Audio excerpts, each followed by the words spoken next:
میں بڑے مسائل ہیں آپ کے سامنے، بے روزگاری ہے، بجلی جہاں نہیں ہے، مہنگائی ہے، اور میں سمجھتا ہوں کہ تعلیم کا برا حال ہے، صحت کا برا حال ہے، جو بنیادی اسٹیٹ کی ذمہ داری ہے ہی بس عوام پریشان ہے، لیکن جمہوریت زندہ آباد ہے۔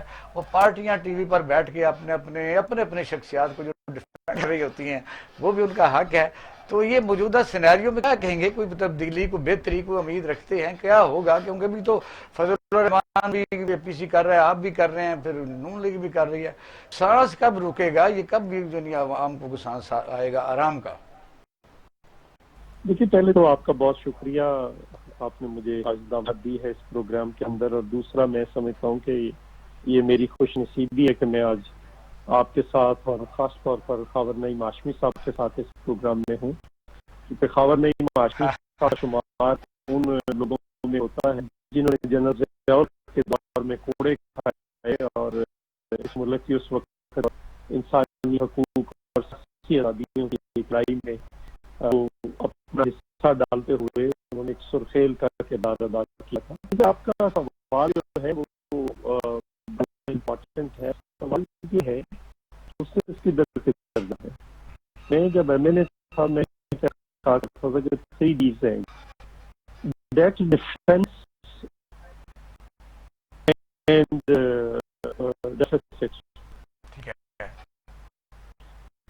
سوال یہ ہے کہ کتنی ہے، آپ ایجوکیشن کو کیا دیتے ہیں، آپ کا ملک تو جو ہے وہ بھی نہیں دے رہا نے فیصلہ کیا ہو۔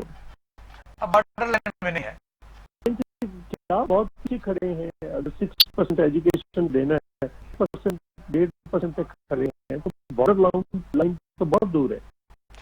بنیادی جو آپ کی ضروریات ہیں ان کی طرف کوئی توجہ نہیں ہے۔ جو سسٹم ہے موجودہ دنیا کا، خاص طور پر پاکستان کا، گنجائش اچھا یہ تو ڈیبیٹ ہے نا، یہ درست ہے کہ آپ کیا پتہ نہیں رہا یا نہیں ہو رہا، وجہ یہ ہے کہ کبھی بھی ایک دن جو اسٹیٹ کی صحیح طریقے سے شہریوں کی ذمہ داری ہے اسٹیٹ پر تھی ہے نا، اور جان و مال کا تحفظ ہے۔ جی اچھا دیکھیے، میں چونکہ ہم نے پروگرام کو سٹارٹ کیا ہے تو اس لیے میں کچھ بنیادی باتیں پڑھنا چاہتا ہوں تاکہ اس کے اوپر پھر آج کی گفتگو ہے اس کی یاد رکھی جائے۔ میں نے ایک دفعہ پھر سارے معاملوں کا پول کھول دیا ہے۔ یہ جو کووڈ-19 آیا ہے، اس سے دنیا کی بڑی بڑی جو معیشتیں تھی وہ منہ کے بل گئی، اور جو چھوٹی معیشتیں تھی جنہوں نے جو انسانوں کے لیے تھی، انسان بھی بچاری کیے ہیں اور پھر انہوں نے معیشتیں بھی اپنی بچاری کی۔ نقطۂ نظر یہ تھا کہ ہم سب سے پہلے توجہ دیں اس پہ، انسانوں پہ، زندگیوں کے اوپر۔ جو اس قسم کے لوگ ہیں دنیا باہر بچائی، انہوں نے اپنے لوگ بھی بچ لیے۔ اور جو چیمپئن اسکول آف تھاٹ جو تھا دنیا کے اندر، وہ کام خود ہوں، وہ فرانس کے صدر ہوں، وہ اٹلی کے وزیر اعظم ہوں، برازیل کے صدر ہوں، یا پاکستان کے وزیر اعظم میں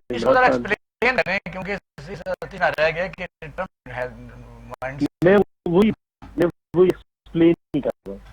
یہ نقطۂ نظر کے لوگ ہیں جو سمجھتے ہیں کہ لوگ مرتے ہیں تو مجھے کوئی شخص نہیں کرتا تو ہو جائے، جنگیں لگانی پڑے تو لگائیں، صرف مشرق بچائیں۔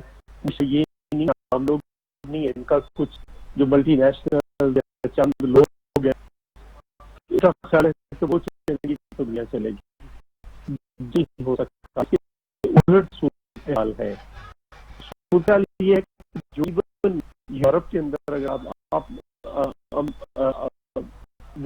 ایک ملک ہے، ایک کینیڈا کا وزیر اعظم ہے جو رائٹ لیفٹ کی تقسیم بھی یہاں پہ رہا ہے۔ میں تو اس کو ہیومن اور جو مائنڈ سیٹ ہے، پروفٹ کا منافع کا مائنڈ سیٹ، اور ایک ان کا مائنڈ سیٹ ہے کہ انسان کی خدمت کرنی ہے تو انسان کو جانا ہے۔ دوسرا وہ ہے جنہوں نے منافع کو یا شرح منافع کو یا کاروبار کو اولویت دیتے ہیں۔ جی چوہے صاحب بہت کرنی ہے آپ سے، پہلے میں یہ آپ صرف کو آپ کا آج میں بتانے لگا تھا کہ دوسرا اسکول آف تھاٹ میں کون لوگ ہیں. اس اسکول آف تھاٹ میں جو میں تھاٹ آؤں اس میں نے آپ کو سارے بتا دیا. اس صرف کینیڈا کے آپ یونان سب سے ٹیچر جو یورپ کی معیشت ہے وہ یونان. آپ جرمنی کی مثال لے سکتے ہیں. آپ کنٹریز میں پرائم منسٹر وہ اسکول آف تھاٹ اور بات کی ناروے دوسرے آ جائیے. آپ نیوزی لینڈ کے پرائم منسٹر کو دیکھیں مثالیں دیکھے ہیں, لیکن سب سے جو سکسیسفل اسٹوری ہے وہ ہے ویتنام کی. وہ تو چھوٹا ملک نہیں ہے, وہ آبادی ہے ہم سے آدھا, وہاں پہ صرف 300 آئے. اور دنیا میں پریڈکشن یہ ہے کہ ان کی معیشت سب سے پہلے اوپر آئے گی, کھل جائے گی, اور معیشت کھل کر وہ واپس سال کے اندر 2.8 گئی تھی, واپس 6 پہ آ جائے گی. تو انہوں نے دیا ہے اور اپنے ملک کو بھی بچا لیا ہے, لوگوں کو بھی بچا لیا.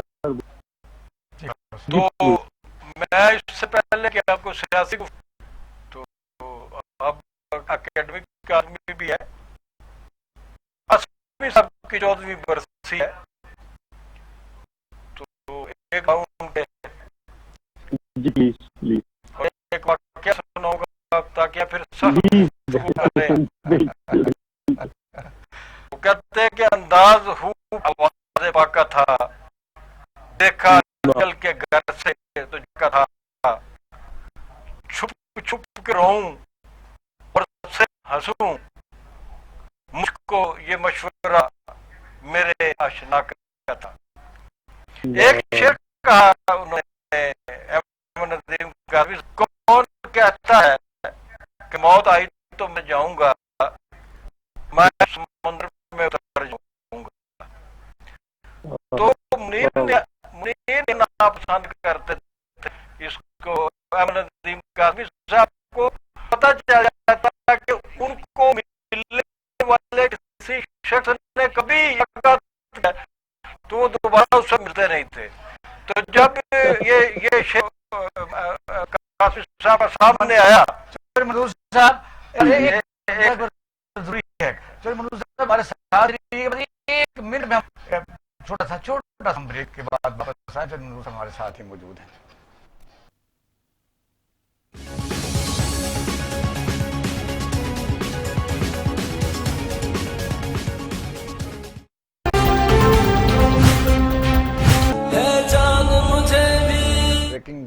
نہیں, وہ میں آج بتا رہا تھا آپ کو کہ آج احمد ندیم قاسمی صاحب کی 14ویں برسی ہے.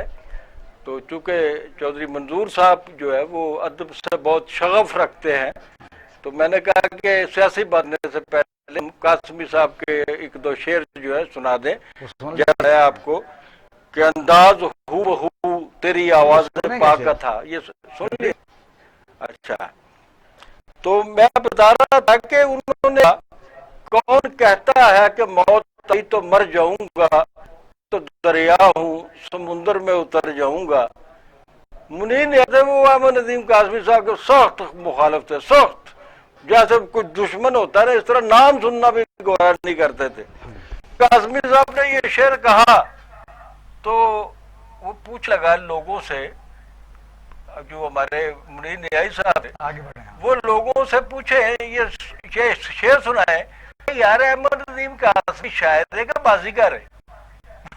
منظور صاحب یہ تو ظاہر ہے کہ ادبی لوگوں کی باتیں ہیں. تو جناب پہلا سوال میرا اپنا چودھری منظور صاحب, مجھے ان کی ایک نعت کا ایک بہت پسند ہے, احمد ندیم قاسمی محمد میرا خیال ہے, تو آپ نے سنایا تو مجھے بھی یاد آ گیا. پہلے تو وہ ان کی ایک نظم بھی ہے کہ مجھ کو ان سارے جرائم کی اجازت چاہیے, جہاں پہ کیوں بھی کہنا, وہ چھوٹی ہے بڑی کمال ہے جی.